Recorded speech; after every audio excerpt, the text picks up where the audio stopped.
Welcome back to CBS This Morning. A high-profile critic of Russian President Vladimir Putin has been awakened from a medically induced coma after he was apparently poisoned with a nerve agent. Alexei Navalny suddenly fell ill last month. He was taken to Germany for treatment. President Putin faces new pressure from the international community to investigate. This morning, the UN human rights chief is demanding Russia's full cooperation. Charlie D'Agata is in London. Charlie, how is Navalny doing at this point? Well, Anthony, doctors say his condition is improving. He's responsive. They're gradually trying to get him off the ventilator, but they said at this point it's too early to tell what kind of long-term damage has been done from what they're describing as a severe poisoning. Out of the coma, but not out of trouble yet. And investigators say beyond all doubt, President Vladimir Putin's fiercest opponent is the victim of a chemical nerve agent attack, Novichok. His team believes someone slipped poison into his tea before his flight to Siberia last month. On board, passengers said Navalny started moaning and screaming in pain. He was airlifted to Berlin after initial treatment in a Russian hospital. German toxicology reports later found unequivocal proof he was poisoned with Novichok, the same military-grade nerve agent used to poison former Russian double agent Sergei Skripal and his daughter Yulia in Salisbury, England in 2018.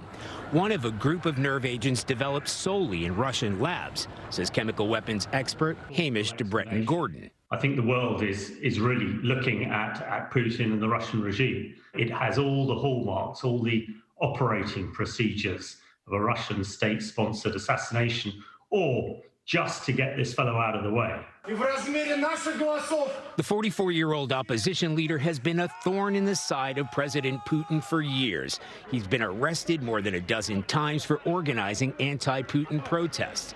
The Kremlin has dismissed allegations of a Novichok poisoning as absurd. The agent attacks the body by crippling the nervous system, and just a tiny amount is enough to kill. Well, very quickly you would experience shortness of breath, because the nerves that control the muscles that control your lungs would shut down. And it's like drowning, which they say is the worst way to go.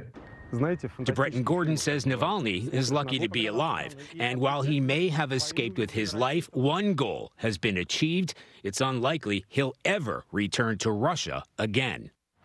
Now, in addition to the UN human rights chief calling for a full investigation, she called the number of poisonings inside and outside of Russia over decades profoundly disturbing. Tony?